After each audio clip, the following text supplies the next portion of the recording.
Today, we're really digging into something specific, divergent thinking. Now, this isn't just about being creative in some abstract way. We're talking about how training this one skill is fundamental, actually, to mastering any subject you're learning. Finance, leadership, history, you name it. So divergent thinking, or DT.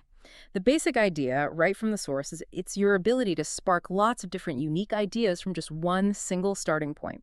It's really about exploring possibilities, not just grabbing the first obvious answer that comes to mind. Exactly. And our mission today really is to show you how applying this specific principle doesn't just, make you feel more creative.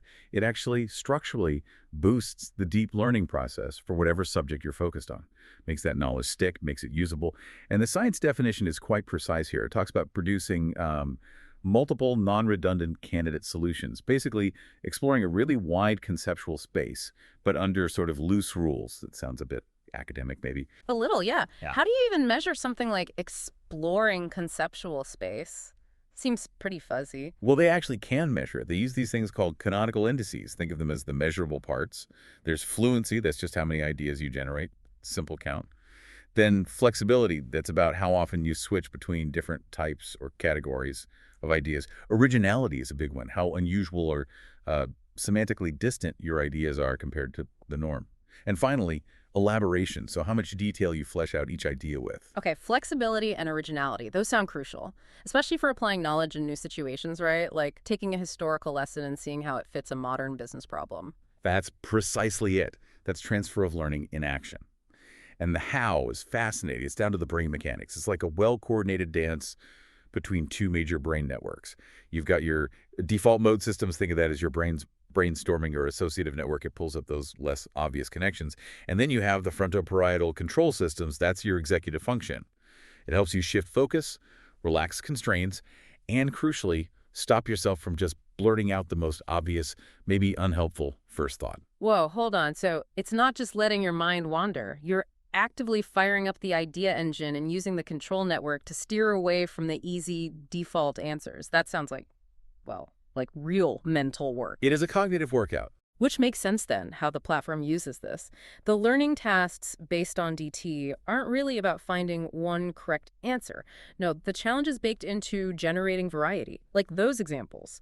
Brainstorm 5 different ways a teacher could apply this principle, or list 10 potential marketing slogans for this product based on what you just learned. It forces you to look beyond the surface. And that specific action is what directly combats inert knowledge. That frustrating situation where you know something in theory, but you can't actually use it when the situation gets messy or unfamiliar. It's knowledge that just sits there, useless. Right, the real winning test failure. Exactly.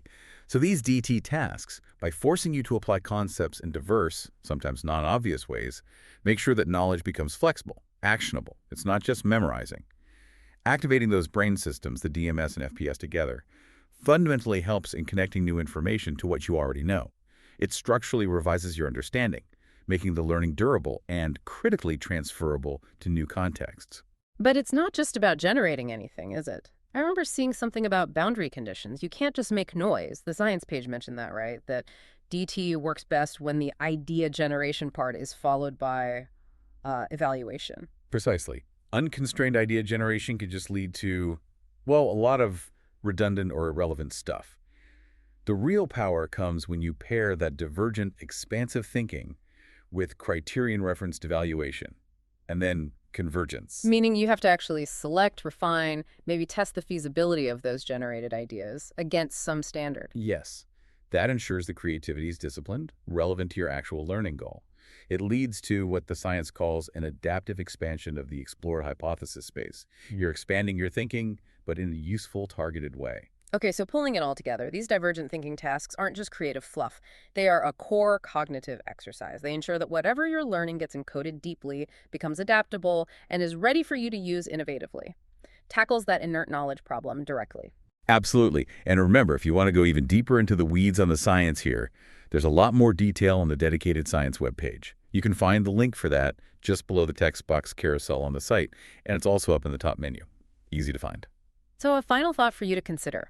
Since the science clearly shows the best results come when you pair generating lots of ideas with disciplined evaluation, what specific measurable criteria should you be applying right now to evaluate your own understanding and the solutions you generate in your field? Something to think about.